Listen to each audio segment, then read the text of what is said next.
Bueno, chavos, vamos a continuar entonces. Vamos a dar un breve repaso a lo que es la neumonía, que decíamos que es un proceso inflamatorio que va a afectar al parénquima pulmonar, pero también al estroma. No se los dije con esas palabras, sin embargo, parénquima se refiere a la parte funcional del aparato.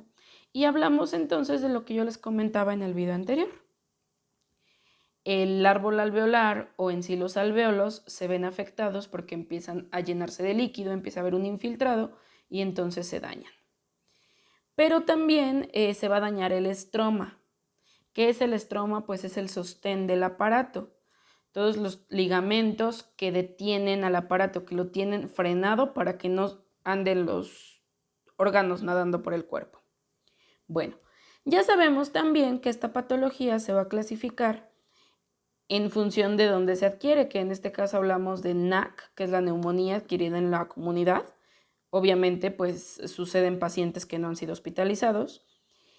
Y la neumonía intrahospitalaria o neumonía nosocomial, que es aquella que se adquiere en el hospital y que puede aparecer 7 días después de haber sido dado de alta al paciente. Bueno, de acuerdo con su etiología, también la podemos identificar como típica, clásica o focal, bronconeumonía y neumonía intersticial. Bueno, vamos a identificar cada una, ¿sale? Con una clasificación radiológica lo podemos identificar mejor.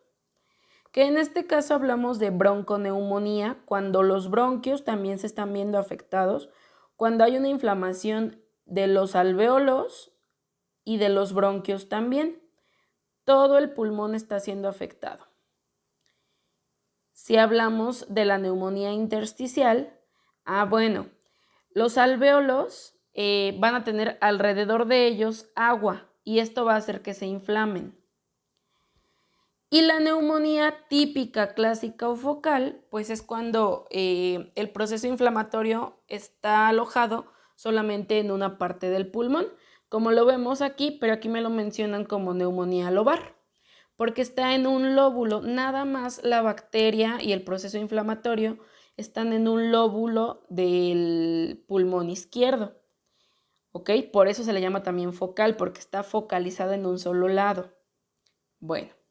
La OMS nos establece criterios para poder diagnosticar la enfermedad, como son la disnea, el tiraje intercostal, la retracción sifoidea, la cianosis peribucal y también la disociación toracoabdominal. Estos nada más aplican en niños.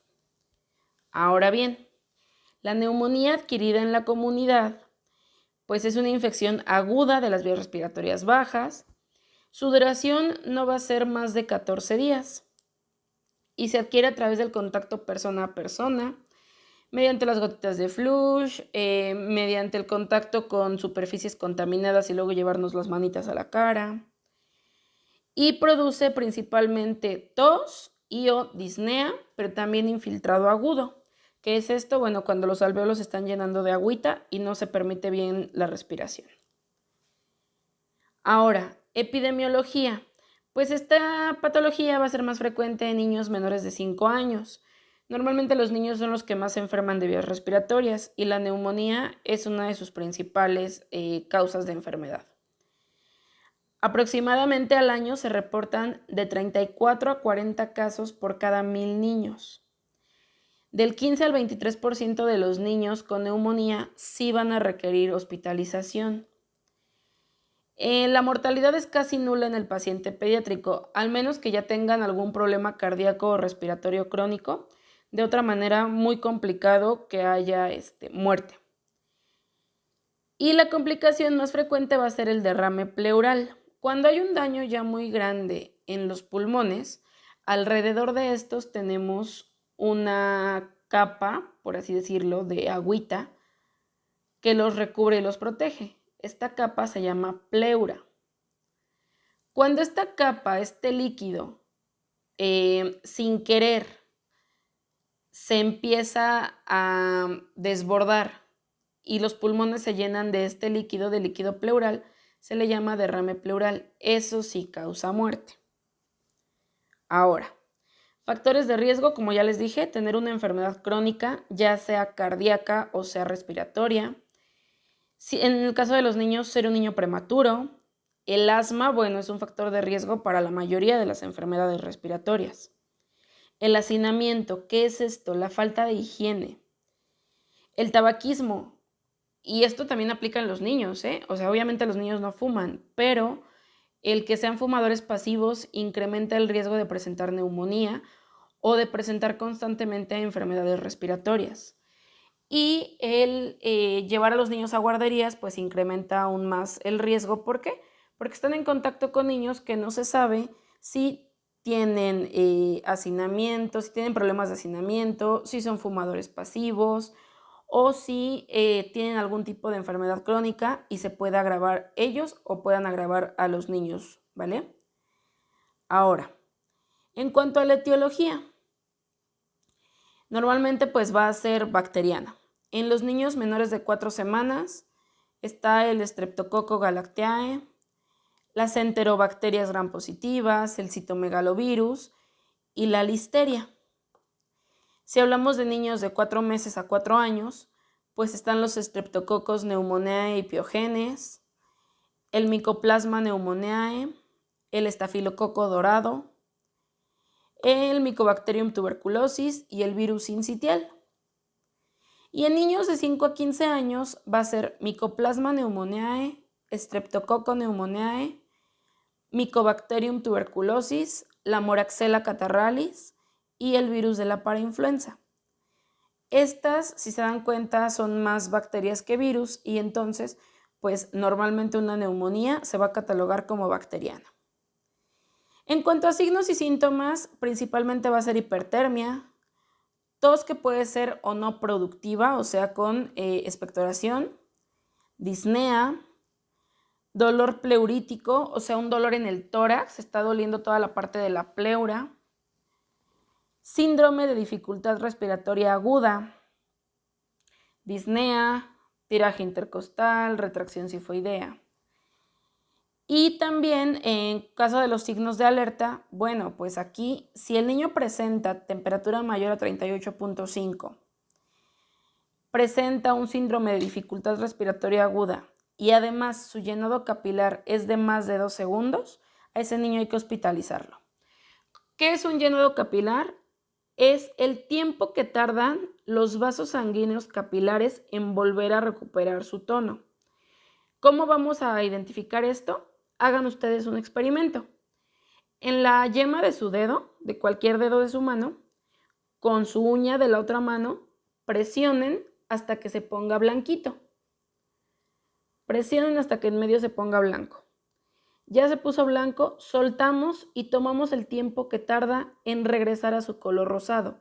Normalmente va a tardar de 1 a 2 segundos o hasta menos. Pero si este llenado tarda 3-4 segundos, quiere decir que el niño está presentando problemas de oxigenación en la sangre y que entonces hay que hospitalizarlo de inmediato. En el caso de neumonía típica, sus signos y síntomas es un inicio brusco de fiebre, escalofríos, dolor costal, o sea, dolor en las costillas, tos productiva y ausencia de sintomatología extrapulmonar. O sea, no va a haber nada más que daño en los pulmones.